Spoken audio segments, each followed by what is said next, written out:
Humantong hininga ako. Nakita ko nakatingin sa Attorney Christian sa akin. Nang magtama ang mga mata namin ay nginitian niya ako. Don't worry, Riza. We are doing everything to locate him. The fact that this case is moving in our favor means someone is probably helping us to solve this case. Sabi niya tiningin ako.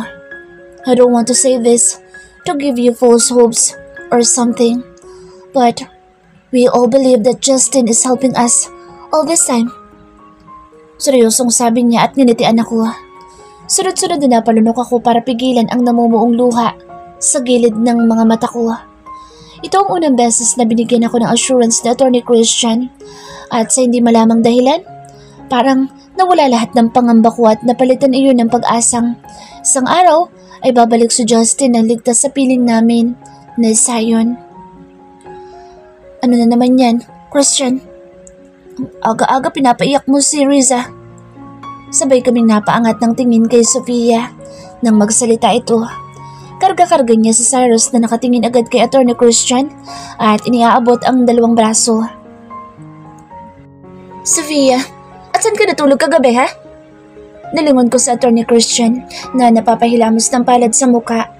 Umiling kaagad ako kay Sofia at sinanyasan siyang tumahimik pero agad na siyang nakalapit sa amin. Sir, handa na po ang kape at yung gamot na pinahandaan niyo para sa sakit ng ulo.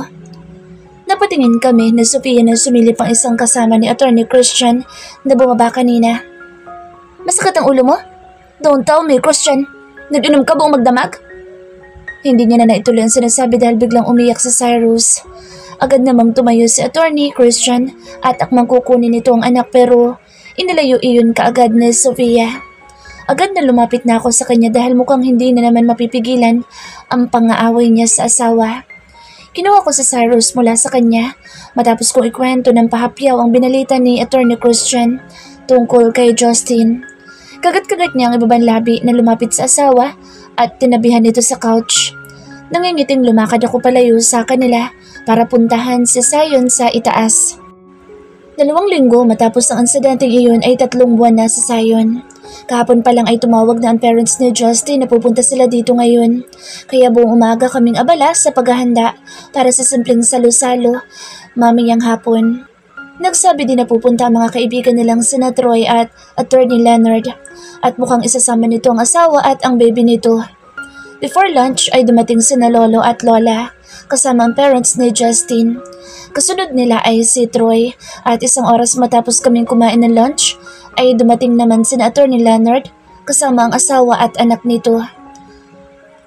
Agad nakatulog si Zion bandang 3:00 ng hapon dahil siguro sa pagod at naninibago sa mga taong nakakasalumuhan niya. Bandang 4:00 ng hapon ay tuloy pa rin sa pagkukwentuhan ng lahat. Lumayo ako saglit sa kanila nang tumunog ang phone ko para sa tawag ni nanay. Siguro ay babati ito kay Zion kaya napatawag. Hello, Nay. Nakangiti ko sagot sa tawag niya. Nagulat pa ako nang sabihin niyang on the way na sila dito kasama sina tatay at RC. Nang maibaba ko ang tawag ay sinabihan ko si Sofia at ang pamilya ni Justin na darating ang pamilya ko. Agad na nag-utos si Sofia sa mga kasambahay na initin ang mga pagkain at ihanda ang lamesa. Kalalabas ko lang mula sa kusina ay narinig ko ang iyak ni Zion. Hindi mapatigil iyon ni Lola at Mommy kaya natatawang kinuha ko ang anak ko at hinele. Ang iingay niyo kasi, kaya nagising ang apo ko. Sisi ni Lola sa kanila. Nagtatawanan kami ng sunod-sunod na busina ng sasakyan na nagpatigil sa amin. That must be your family, Riza. Deklara ni Judge Milano. Nangingiti ako naglakad karga-karga sa Zion na tumigil na sa pag-iyak. Ilang hakbang palapit sa mataas na gate ay agad na napahinto ako. Oh my God! Malakas na tiliin ni Sofia sa likuran ko. Halos mabingi ako sa lakas ng tibok ng puso ko pagkakita sa lalaking bumababa sa sasakyan. Dahan-dahan na ginawa niyang pagbaba at nakatingin sa bakal na nakasaklay sa kanang balikat nito. Justin, anak! Oh my God! Ilang beses ako napalunok, lalo na nang umangat ang tingin niya at salubungin ang titig ko. Mag-iisang oras na yata ako na nakatitig kay Justin habang tulala itong nakatitig sa tulog na si Zion. Halos hindi siya nagsasalita nang dumating siya kasama ni na inay at buong pamilya ko. Gusto kong magtanong kung paano nilang nakasama si Justin pabalik dito sa Maynila pero wala akong lakas at hindi ko alam kung paano magsisimula. Ang tanging nasa isip ko lang ngayon ay buhay siya. Nakabalik siya ng buhay at kasama na namin siya ni Zion. Doon muna ako makokontento. Kung hindi pa siya handang sabihin sa akin ang mga pinagdaanan niya sa loob na 1 taon, na alam kong hindi madali dahil sa nakikita kong kalagayan niya ngayon. Hindi pa siya gaanong makatayo kung wala ang bakal na umaalalay sa kanya sa paglalakad. Hindi ko naman makita ang mga hita niya dahil nakasuot siya ng maong at nakasapatos kaya walang paraan para makita ko kung may sugat ba siya sa binti o sa paa. Hindi rin siya nagsasalita mula pa kanina. Kahit noong umiyak sa saya ang mga magulang niya, pati sina lolo at lola, ay hindi siya nagsasalita at bahagyang ngumingiti lang. Bumuntong hininga ako at tatalikod na sana para iwanan siya sa kwarto at para na rin bigyan siya ng oras para sa anak niya pero nagulat ako nang marinig ang boses niya.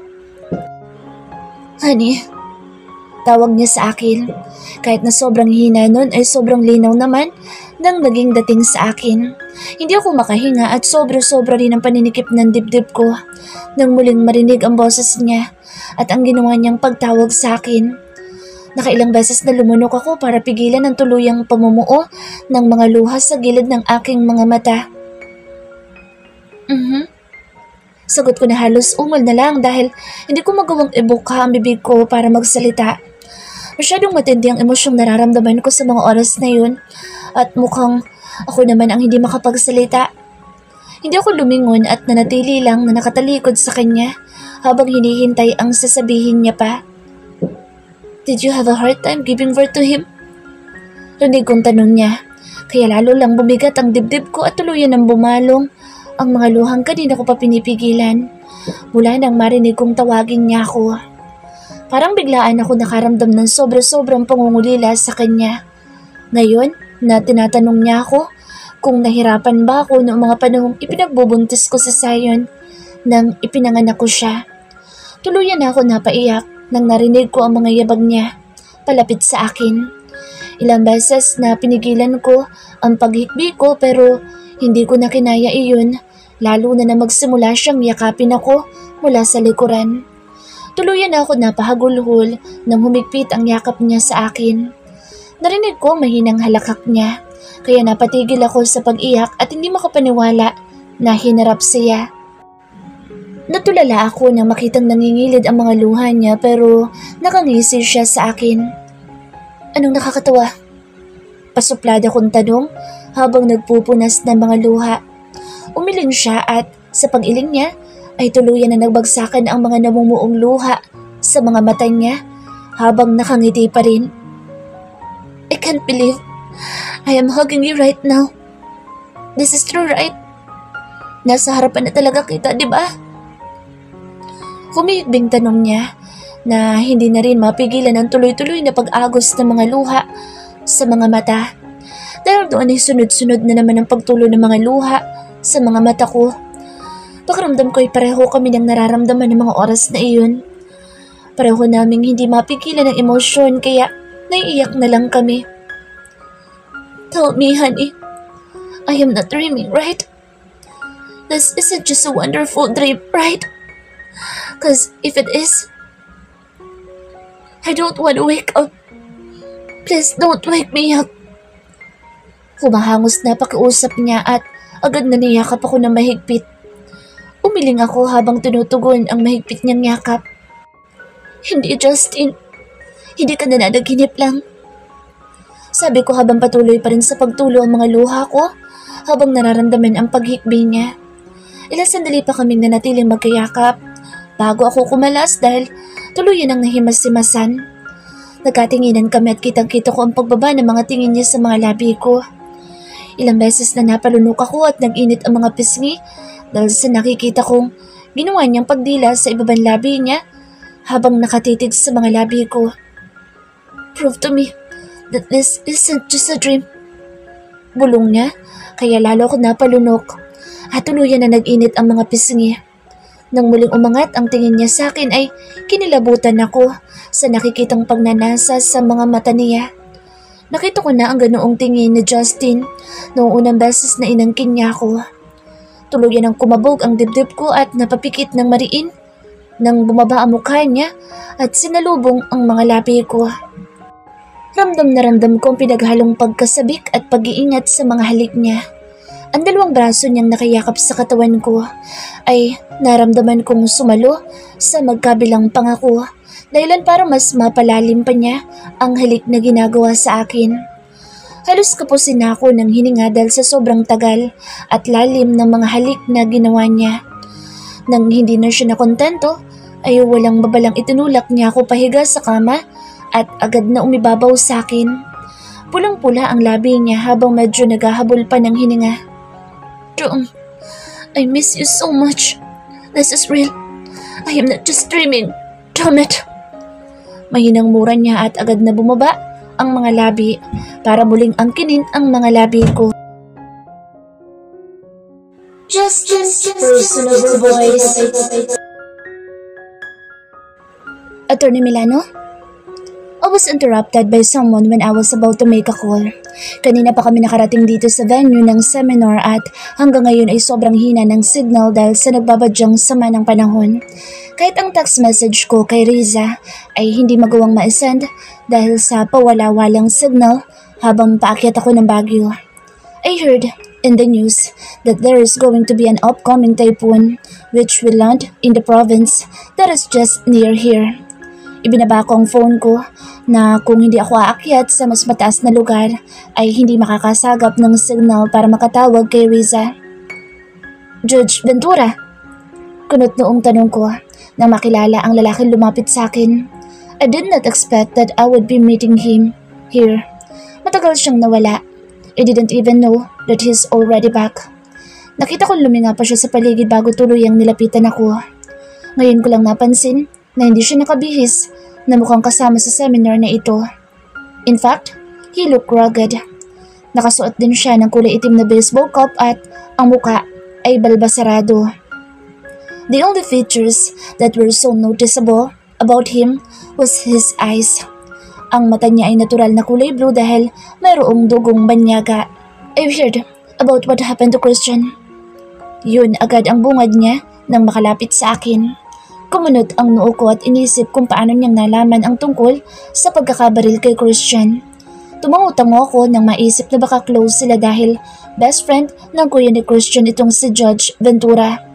Yeah, but he's okay now. Mabuti na lang at naplis lang. You should warn him not to meddle on that case, Justin, he said, cutting me off.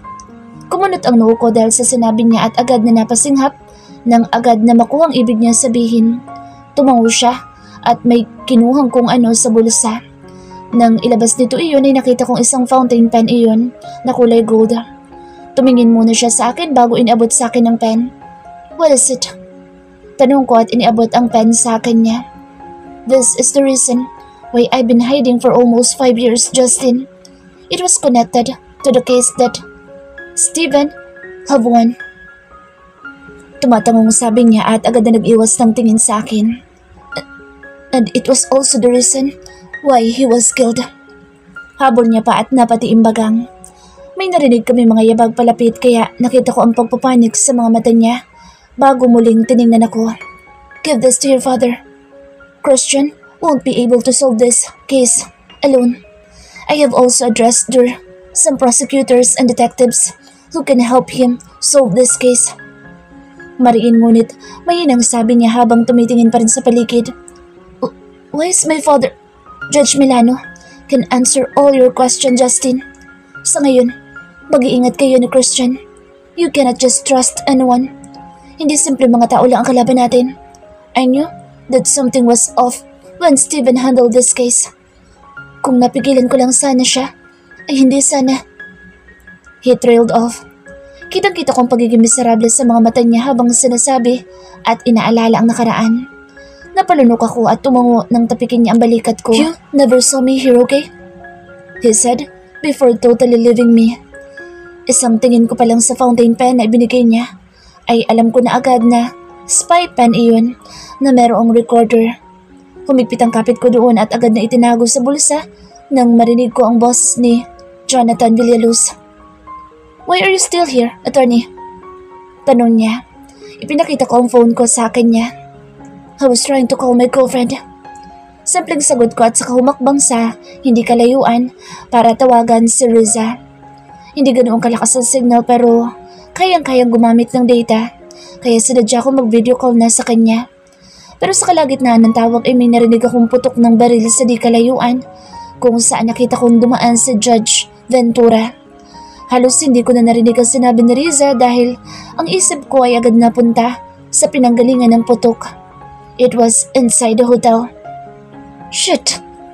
Malakas na mura ko nang may isang bahagi ng hotel ang sumabog. Nanlaki ang mga mata ko nang makita ko ang tatlong lalaking palapit sa gawi ko. They were obviously holding a gun at hindi ko na kailangan pang lumingon sa likuran ko para siguraduhin ako ang target nila. "Get it!" Narinig ko pang utos ng pamilyar na boses. Nabitawan ko ang phone ko dahil biglang may sumipa sa likuran ko. Napamura ako nang bumagsak sa lupa pero bago ko lingunin ang tumadyak sa akin, ay nakilala ko ang nag-utos sa kanya na agad tumalikod. It was Jonathan Villaluz. Napasigaw ako na may humawak sa dalawang braso ko mula sa likuran. Mabilis ang ginawa niyang pagkapkap sa akin kaya lalo akong napamura at inipon ang lakas para pumalag. He may have thought that he caught me off guard. That's why he wasn't holding my grip properly. Sinamantala ko iyon para makabaling at agad na tinadyakan siya. Napahawak siya sa sikmura kaya mabilis ang kilos na tumayo ako.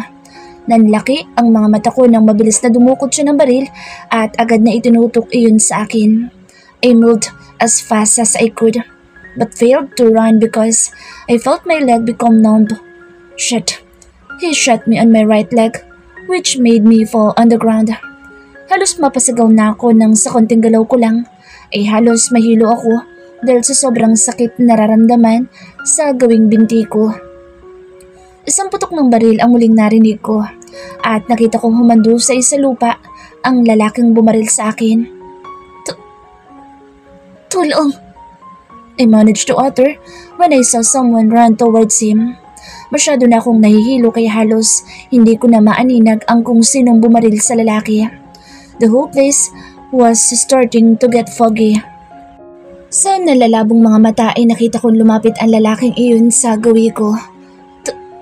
Tulong! Hindi ko na natapos ang sinasabi ko na isang pagsabog na naman ang narinig ko na nagmula sa hotel. Isang malakas na mura ng lalaking lumapit sa akin ang narinig ko bago ko tuluyang nawala ng malay.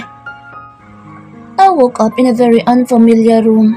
Unang tingin ko pa lang sa paligid ay alam kong kahit kailan ay hindi pa ako nakapunta sa lugar na ito. Nang subukan kong igala ng mabuti ang tingin sa paligid ay biglaan ang pagkirot ng sentido ko. Sa sobrang sakit ng ulo ko ay kahit hanggang sa pagpikit ko ay nararamdaman ko pa rin ang hilo. I tried to calm down and slowly think of what happened to me. Gunshots, fire, and explosions. Those were the things that immediately popped up in my mind. At habang inaalala ko ang mga iyon, ay mas lalong nagiging detalyado ang mga pangyayari. Pero isa lang ang mas naging malinaw sa akin. The guy who saved me. It was Judge Ventura. Dahil sa biglaang pagbuhos ng mga alaala ko sa kanya at sa ginawa niyang pagligtas sa akin, ay agad na napadilat ako at nagtangkang bumangon pero agad ding natigilan at napasigaw dahil sa biglaang sakit na naramdaman ko sa kanang binti ko. Doon ko lang napagtanto na kanina pa pala mabigat ang pakiramdam ko. Kagat ang ibabang labi habang pilit na tinitiis ang sakit mula doon, ay dahan-dahang inalis ko ang kumot na nakapatong sa binti ko at agad na napasinghap nang makita kong halos matabunan na iyon ng puting tela at merong dalawang parang kawayan na hinati sa dalawa at nakalagay sa magkabilang gilid na nagsisilbing guide para mapanatili ang pagiging straight noon. Dum!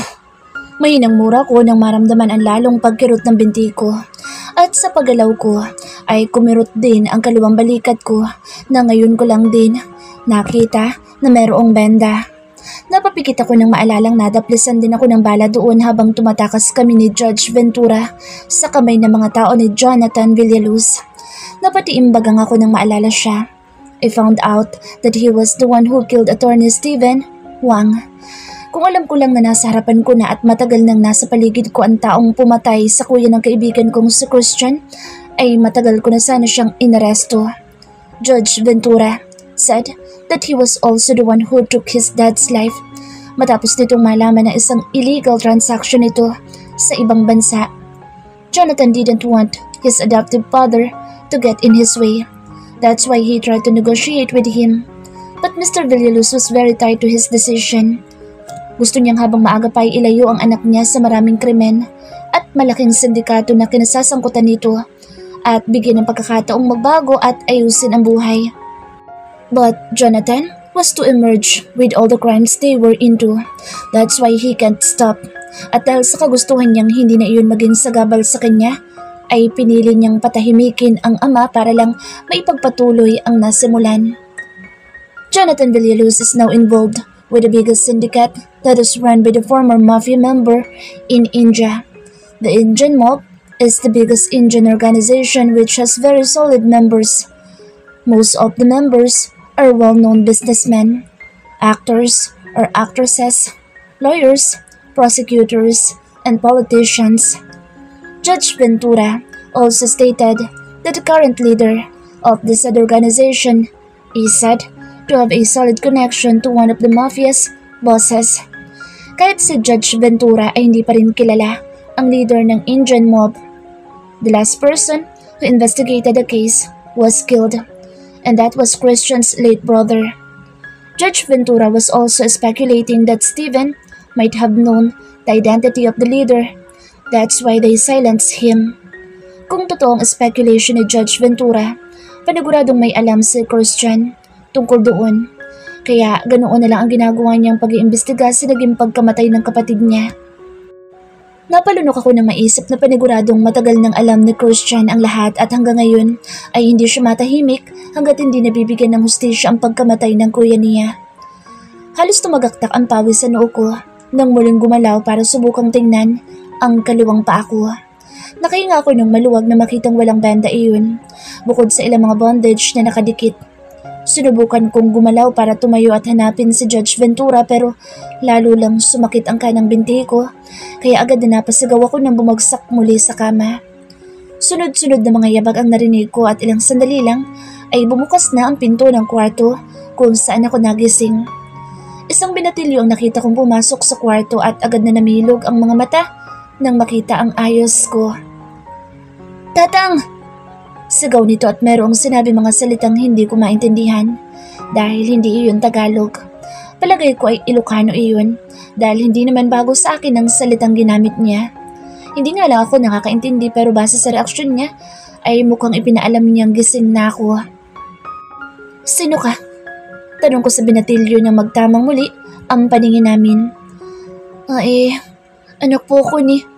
Hindi na niya naituloy ang sinasabi ng may matandang lalaki na pumasok sa kwarto at kasunod niya ay isang matandang babae na katulad niya ay balot na balot at nakasuot pa ng jacket. Ngayon ko lang napansin na kakaiba ang klima sa lugar. Malamig. Yun sa pangkaraniwan. Kahit na naigala ko ang tingin ay wala naman akong nakitang aircon na nakakabit. Agad na gumana ang isip ko at napagtantong mukhang nasa Baguio pa rin ako. "Kamusta ka na, iho? Maayos na ba ang pakiramdam mo?" Tanong ng matandang lalaki kaya agad na napatingin ako sa kanya.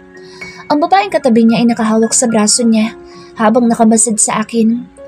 Nang makita nito ang pagtataka sa mukha ko ay muling nagsalita ang lalaki. "Natatandaan mo ba kung ano nangyari sa iyo, iho?" Tanong niya kaya agad na napatingin ako sa kanya. Pagkatapos ay sa asawa niya na mukhang nakaabang din sa isasagot ko. Ganon din ang binatilyo sa tabi nila. Ay nakaabang sa isasagot ko. Napalunok ako at agad na naisip na wala ako ngayon sa poder ni Judge Ventura. At kahit anong isip ang gawin ko, ay hindi ko alam kung paano kaming nagkahiwalay. Matapos namin makatakas sa kamay ng mga tauhan ni Jonathan Villaluz. Napapikit ako at pilit na kinakalma ang sarili para makapag-isip na maayos. Nang maikalma ko saglit ang isip ko ay agad na naging magulo ang utak ko dahil sa kaalamang Wala ako sa poder ni Judge Ventura. I am now in a place where I cannot trust anyone. Kahit sino sa paligid ko ngayon ay alam kong hindi ko dapat pagkatiwalaan. Unti-unting dumilat ako at sinalubong ang mga nagtatanong ng mga mata nilang tatlo. Marahang umiling ako. Hindi ko po matandaan kung ano nangyari sa akin. Pagsisinungaling ko. Kitang-kita ko ang sabay-sabay na panlulumo sa mga mata nila nang marinig ang sinabi ko na agad ko rin pinagsisihan ng mabakas ang pag-aalala sa tono ng pagsasalita nila gamit ang salitang sila-sila lang ang nagkakaintindihan. Nag-iwas ako ng tingin at ibinaling ang tingin sa kawalan. I am grateful for keeping me safe, but I have to lie in order to protect myself and of course, to protect you too. After a week of living with the family who helped me, isang napakahalagang impormasyon ang nalaman ko tungkol sa pamilyang kasalukuyang kumukup-kup sa akin. Hindi ko alam kung pagkakataon nga bang matatawag iyon dahil sa lahat ng tao na kukup-kup at tutulong sa akin ay nagkataon na kamag-anak pa ni Riza ang mga iyon. And not just close relatives, it was her mother's parents, lolo at lola ni Riza ang mga iyon at kung hindi ko pa nakita ang isang family picture na nakadisplay sa bahay nila, ay hindi ko iyon malalaman. Of course, I met Riza's family, so I recognized them instantly when I saw the pictures. Hindi naman ako naniniwala sa mga pagkakataong katulad nito but this time, I wanted to believe that a mere coincidence saved my life. At malaki ang pasasalamat ko na sa pamilya nila ako napunta. They have been really good to me at sa sobrang buti nila at ayos ng pakikitungo nila ay nakukonsensya ako sa ginawa kong paglilihim sa kanila. Hindi naman sa wala kong tiwala, wala lang talaga akong choice kung hindi ang itago ang totoo kung pagkatao, lalo na ngayon na hindi na lang buhay ang nanganganib at kailangan kong protektahan. I needed to protect their lives too. Hindi ko alam, ay baka may mga taong naghahanap na sa akin at kapag nalaman nilang nandito ako sa poder ng kamag-anak ni Riza, ay baka pati pa sila ay madamay.